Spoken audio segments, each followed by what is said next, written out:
to Science Night. Please stand by.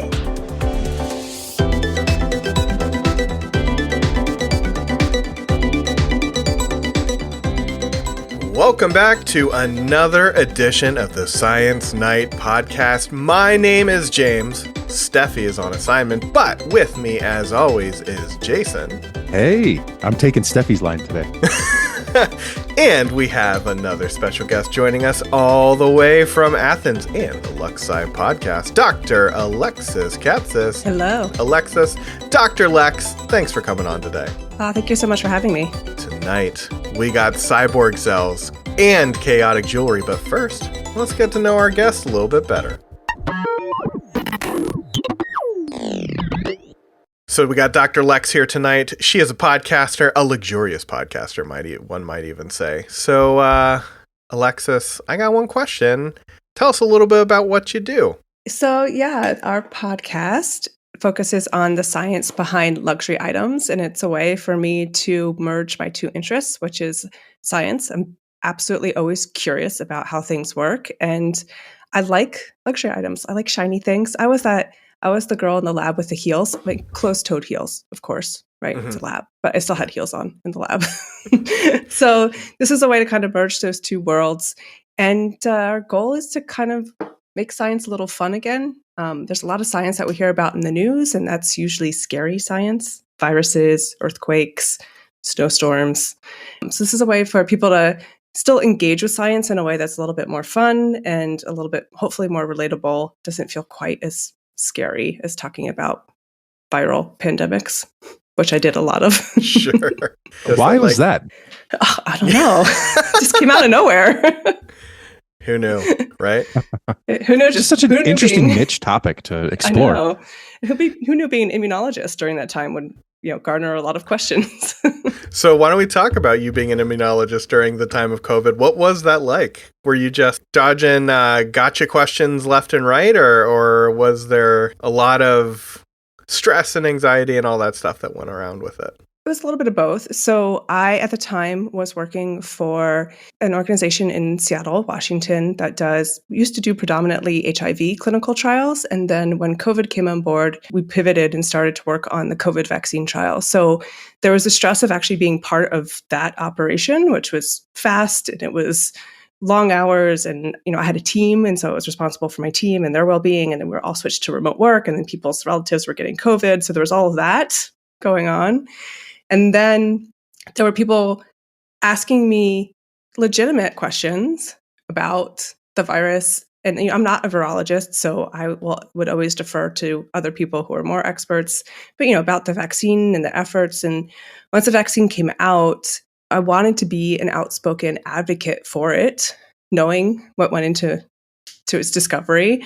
And, that garners interest, both positive interest and some not so positive interest. And so there was a lot of learning when it's worth it to engage, because sometimes it's not.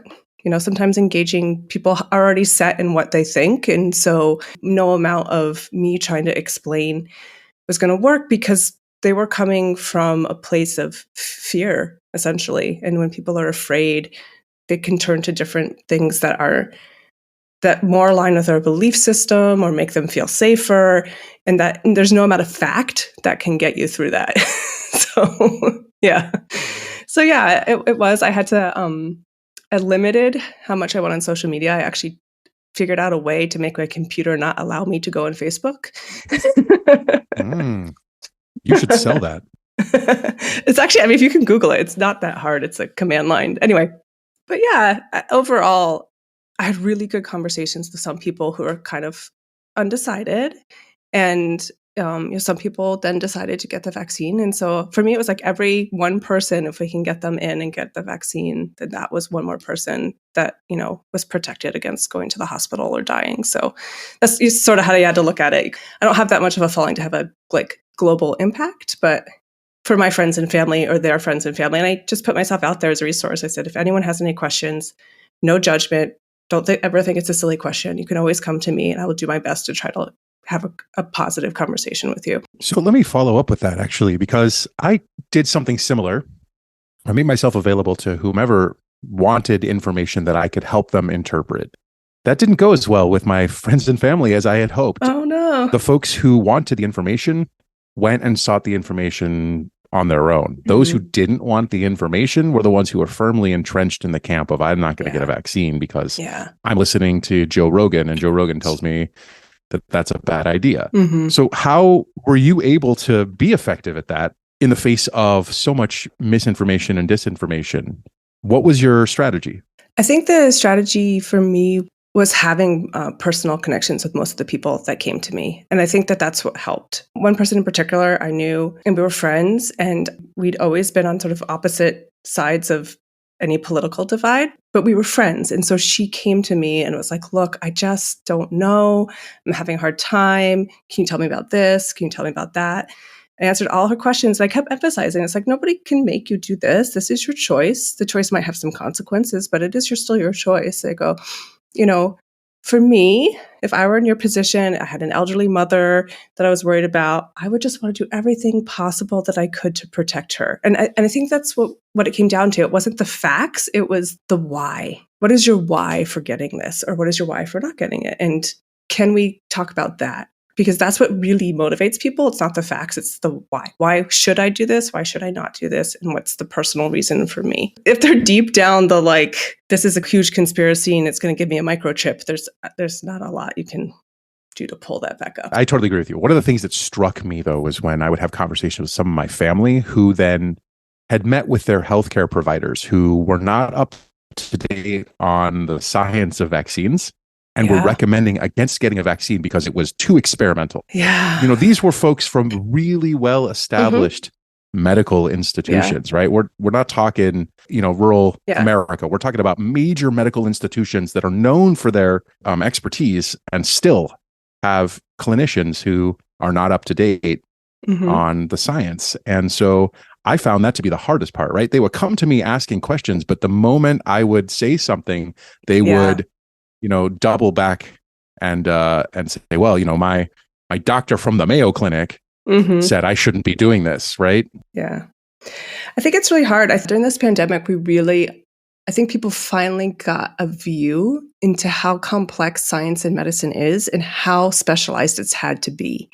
Years and years ago, you could be a GP and know something about mostly everything, and that worked, right?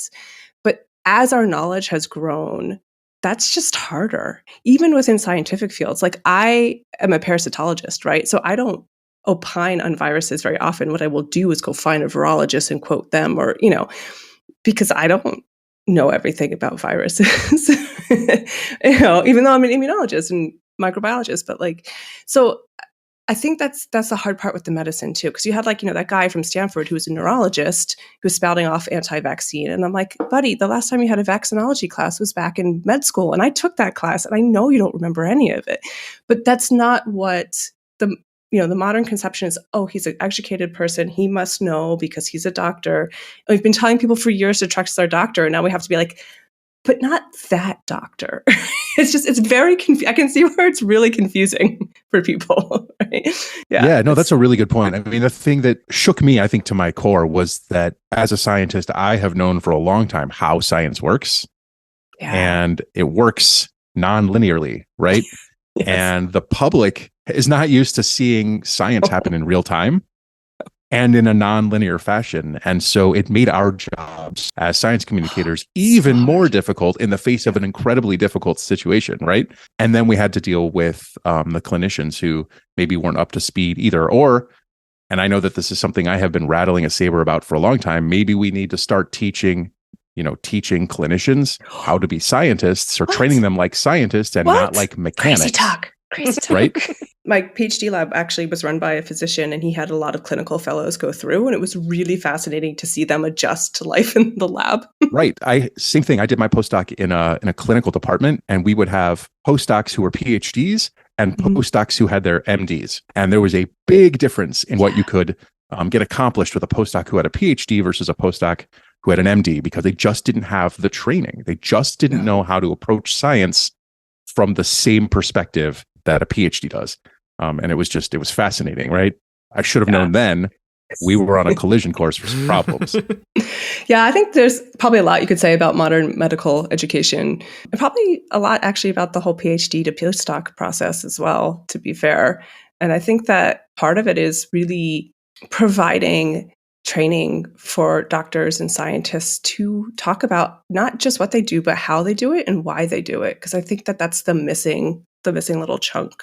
You see people still giving Tony Fauci crap because he wavered about masks. I'm like, no, he didn't. He changed his mind because the data said to change your mind. He was answering different questions, Yes. right? I mean, at first it was don't wear masks because we need to save the supply for the healthcare providers. Stay in your house, right? Yeah. Then it was wear a mask because we can't keep you in your houses, right? Can't do that. Right. We obviously can't do that. We tried. So, we really did. Right. I mean, that was a failure from the first moment, right? It was on a course to just hold on. You're trying to say that the most individualist country in the history of history wasn't going to act collectively for even 5 minutes? I don't believe it. Right. Yeah. There's something to be said about American exceptionalism, right? Exceptionalism. That's the word I was looking for. Yeah. I think it's what you, but James, I think it's what you said. It's the individualism, right? We have a strong sense of the individual in the US and rugged individualism even. Yes. And there's pros and cons to everything. And there's pros and cons to that too. And as we saw in the pandemic, one of the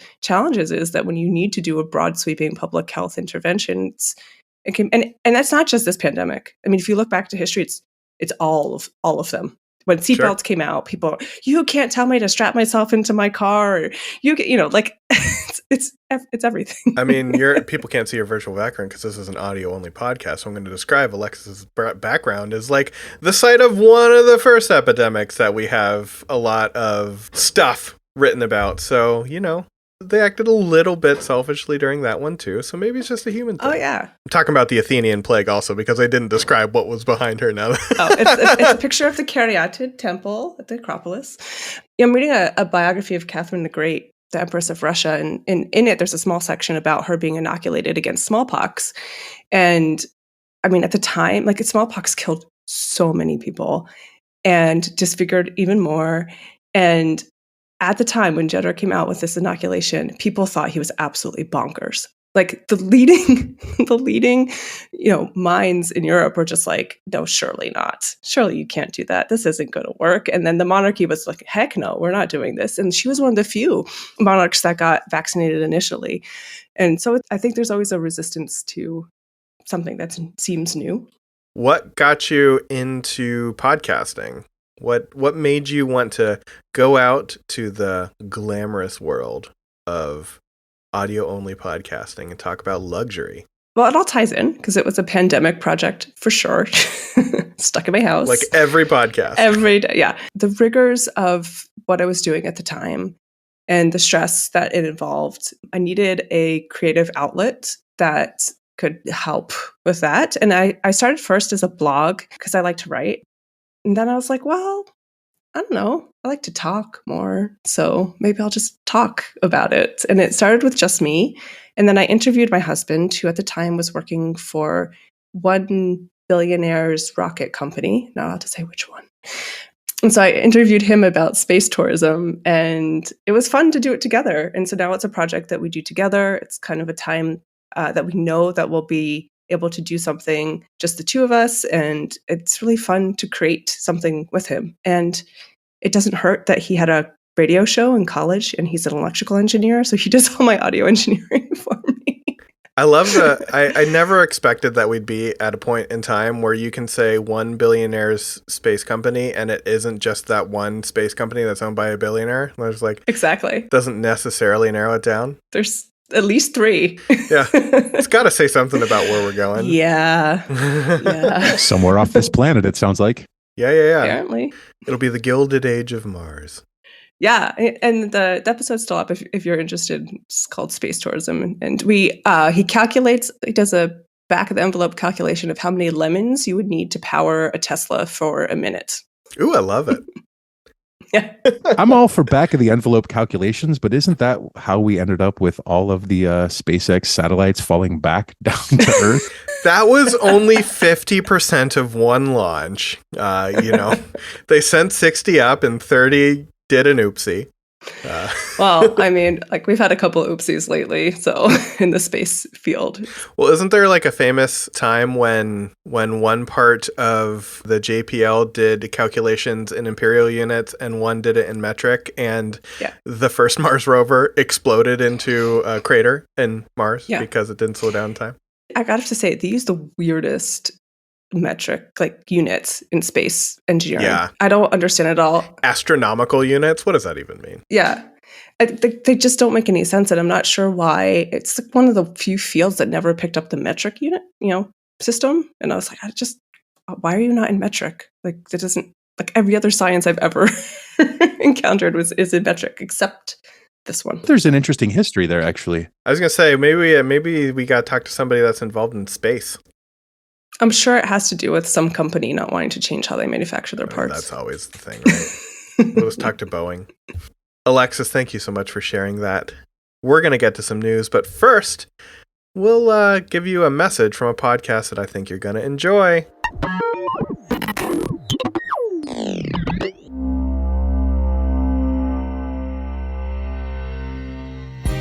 Nature, we're part of it. Animals, we're one of them. What can we learn from other species? How can our lives be better by reconnecting with nature? And why does it matter at all? That's what Wild Connection, the podcast, is all about. Every week, we bring you authors, filmmakers, scientists, and conservationists whose work is revealing why being connected to nature and wildlife matters. You can find us where you get your podcasts, including iTunes, Google Play, and Spotify. We're hosted by Podbean, so you can find us there too. And you can keep up with us on Twitter at WildConnectPod.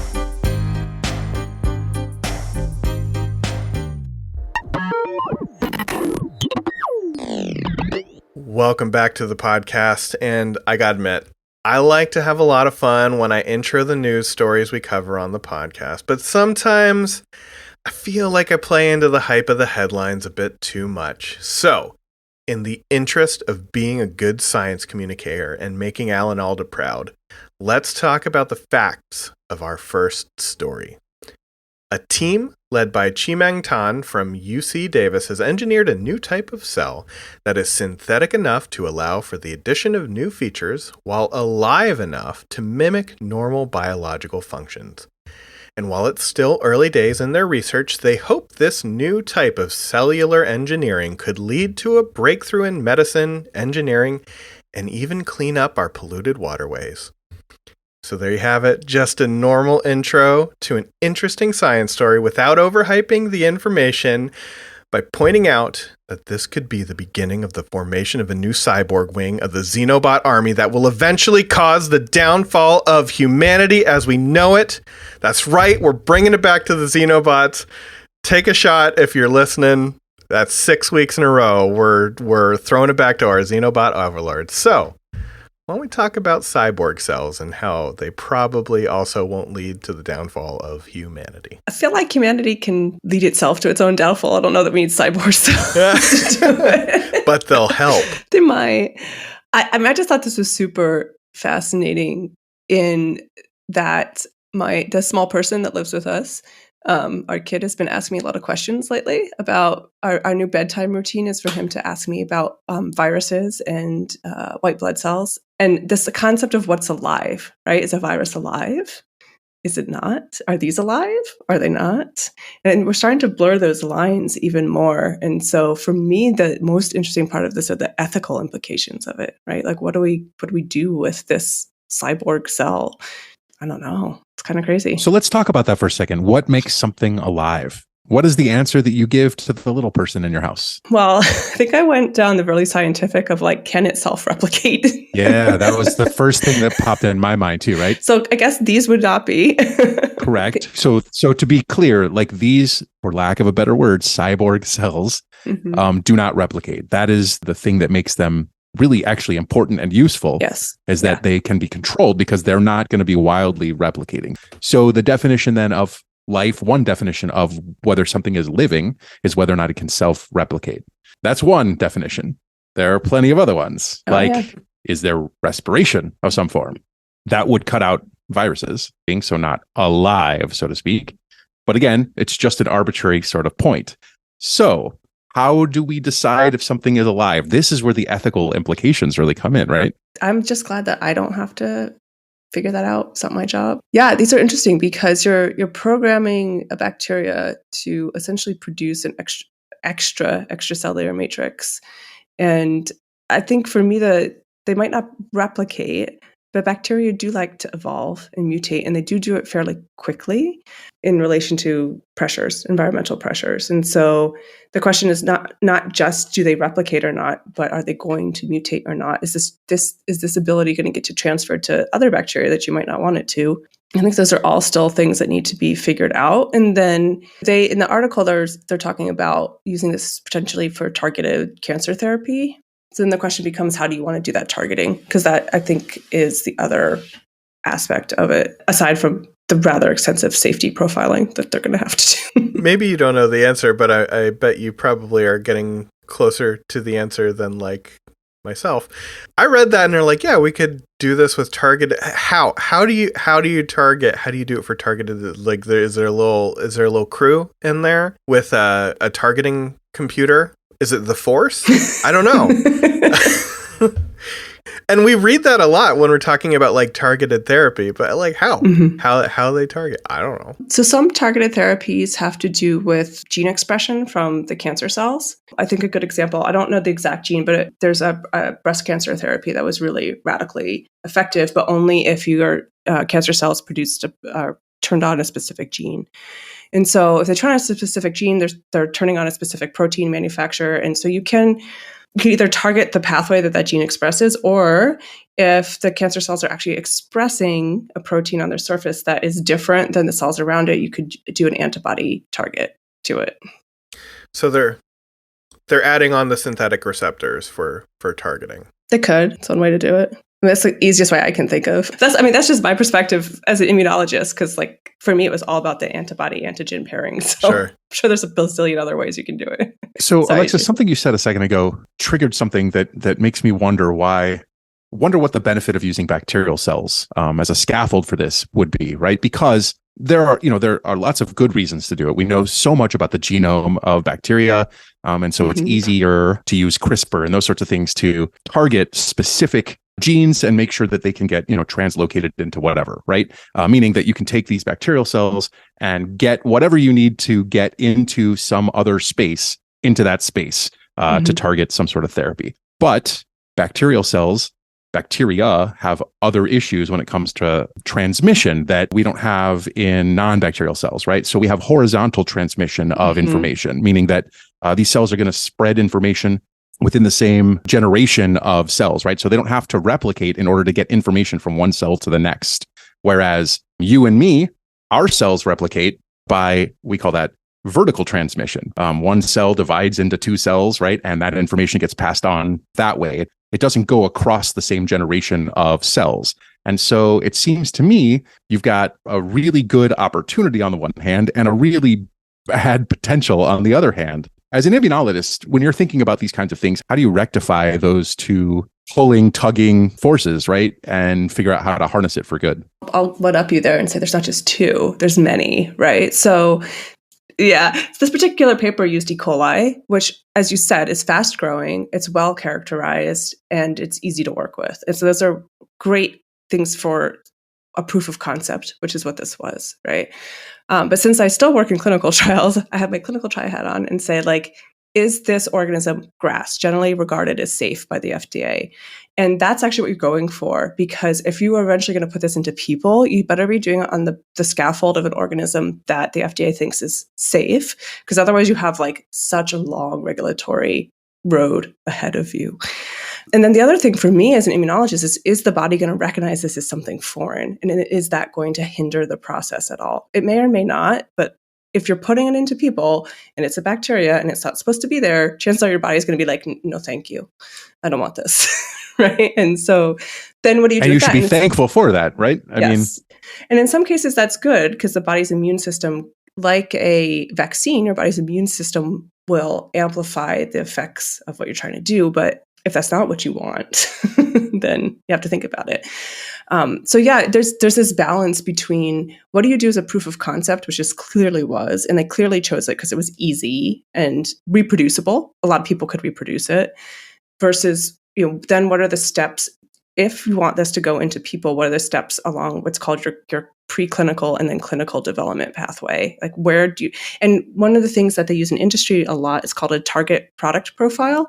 So it's a profile of what is the end product, what does the efficacy need to be, what does the safety profile need to be, what does the cost need to be, all of that, so that you have this very clear set of criteria to start making decisions about where this should go. It sounds like it's just a basic research lab, so we'll see kind of where that goes from there. But doing it at bacteria first, I think, was super smart. Bacteria, you could just put stuff in them and they pump it out. Like, they don't really care what it is. They're like, ooh, new gene, let's turn it on. It's more complicated than that, but it's not as complicated as trying to get like a mammalian cell to make it. Sorry, I hope that answered your question. No, it totally does. The bacterial cells are like the toddlers of the cellular world, right? I mean, they just want to flip on the light switch and see what happens, flip it off, see what happens, right? Let's make all the things.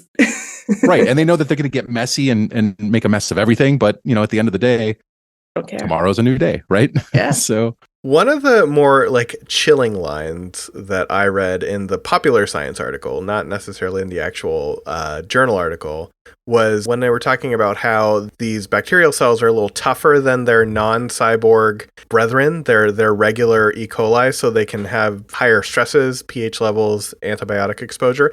And then they followed with the line, much like actual cyborgs, they're tough. Are they confirming that we are like creating actual cyborgs, pumping them out? T1000s are just around the corner. What do they know? I don't know. I mean, what university is this out? Is this Caltech? This is they know. Then they know, don't they? Then they might know. I mean, they're in the heart of it. They're in that California, Silicon Valley, like... So who knows what startups are going on there? Yeah. I mean, maybe just as like a sign off on this story, just to the team at Caltech, like if you are working on some kind of network that does things in the sky, like a sky net, maybe don't. Just for starters. It's just a reminder that with great power comes great responsibility. That's all. That's true. I always think of the Jurassic Park line, just because we can do something doesn't mean we should do something. All of these things are accurate, and all of those movies ended without any strife whatsoever. No, it was perfectly fine. Well, since we got Dr. Lex here, I figured we better make this episode a little more luxurious. And we've talked about chaos theory before in reference to the lives of our favorite marine mammals, the narwhal. The only difference is, in that episode, I had Dr. Deem here to save me when I tried to talk about theoretical math without a safety net. So let's see if I was able to internalize that lesson and do a quick refresher. Chaos theory is an area of study that tries to find the underlying pattern on a seemingly random outcome. And recently, a team of Italian scientists have created a program that will allow users to create jewelry from their chaotic computations. So there's a lot going on here. But basically, a user sets some conditions, simulations run, and that pattern is turned into a 3D model, which is then printed into a resin mold and cast in a precious metal. And I gotta say, based on the initial conditions of me having to describe chaos theory, the outcome was far less chaotic than I thought. So what do we think about this chaotic jewelry and the idea that we can SciComm in a more luxurious way? I mean, I think it's super fun, right? Like, it's a visual representation of a hard to grasp mathematical theory, right? Yeah. And I think, and they're beautiful. I hope you guys link to it in the show notes because they're really pretty. And given that we just recorded with an artist and we're talking about perspective and the law of thirds and all this math that goes into art, and you forget that really math drives everything. Mm-hmm. so why not bring it into jewelry making, right? I also love the idea that they're using chaos theory, which I barely understand. And I think a lot of people who are not involved in theoretical mathematics also, they've seen an episode of Numbers and that guy says chaos theory. Yeah, or they have watched Dr. Ian Malcolm try to like drip water on the back of it. I still don't understand what he was talking about with that. Anywho, something about hairs. So from what I understand, at least from reading this article, it's again like looking for that underlying pattern. So like weather is infinitely complex, right? And a very small perturbance in the system can have a really big change in the outcome. And I think for me, from what I took from the article, is that chaos theory was trying to explain that model, like trying to understand how, a single degree difference in water temperature can lead to a catastrophic weather phenomenon. The butterfly effect. Yeah. It's not just a mid-tier movie from the early 2000s. Kids, if you're listening, do not go watch The Butterfly Effect. No, it will ruin you. But getting back to the story, I think the best part about this is that obviously this is going to be targeted at people who understand chaos theory even a little bit. And the idea that they're going to be having a visual representation upon them means that people who actually understand chaos theory can communicate chaos theory to people who would just ask, hey, that's pretty. So maybe there's some like knock-on effect here of people will understand theoretical mathematics through the beauty of jewelry. I liked that there's some sequences that were too complex for the mold. So Right. they had to 3D print them. And I was like, okay, so they're 3D printing either silver or gold, and I want that printer. Like, how do I get my hands on that printer is really what I was asking myself. Yeah, that'll definitely change the podcast merch game if we could get ourselves a precious metal 3D printer. This was a good, fun story. There's not necessarily a lot of like big science to communicate in this, but I thought it was interesting, right? Yeah. Like it's, again, the idea that you can illustrate how math and science govern pretty much all of the things in our world by making a piece of jewelry out of it. And kind of buried at the very end of this article was some like further things that this could be used for. And one of them was kind of like nano etching these chaos theory inspired designs onto jewelry or gemstones, I guess specifically, to kind of create this math-based identifier. And you've talked about this kind of like idea of identifying gems on your podcast. What did you think about that little coda at the end? Yeah, I think it's really cool. I think as we move into more and more a market where consumers are more conscious of where things come from. So conflict gems are, something that people are actively trying to avoid. And so if you can have something that will guarantee that you know where a gem came from, I think when we talked about on the podcast, it was actually like nano printing a barcode in there. So you can essentially like scan it and see the whole history, the whole provenance of the gem. I think that these types of technologies are going to be really revolutionary. The gem industry is what it is. It's a multi-billion-dollar industry, but for other things too, I think these types of authentication are going to start becoming really important. And to me, the whole nanotechnology world is fascinating. I don't feel like we're at the point where it's making a huge impact either scientifically or economically, but the promise is there, and it's really fascinating what you can do with nanospheres and nanobots and nano etching. So the coda to me of this story, right, where they talk about the ability to etch something and create, quote, miniaturized worlds, immediately led me to think the galaxy is on Orion's belt. Yes. You've made it to the end of another edition of the Science Night podcast, but we've got more coming your way, so be sure to follow us on social media. You can follow me on Twitter at James_Reed3. Jason, where can everybody follow you? You can find me on Twitter at OregonJM, and by the time this airs, you can probably find me watching a Super Bowl victory parade. Dr. Lex, where can we follow you, listen to your podcast, all those fun things you're doing? Yeah, wherever you listen to podcasts, we're Luxesci, that's Luxesci, and we're all over social media, same handle, Luxesci, Twitter, Instagram, YouTube. Yeah. Well, we're going to be sure to link to everything that Alexis is doing. And if you want to follow the show, go to Twitter at CyanitePod and visit our home on the web, cyanite.com, for links to all of our other social media accounts, past episodes, the stories we talk about, and the people we talk to, and, of course, our merch. Maybe we gotta get some chaos theory-inspired designs going on that t-shirt mill. There's a lot to see, and you can see it all at cyanite.com. We'll be back in 2 weeks with another episode, but until then, have a great night. The Science Night Podcast is a proud member of the River Power Podcast Mill. To find out more about our shows, go to riverpower.xyz.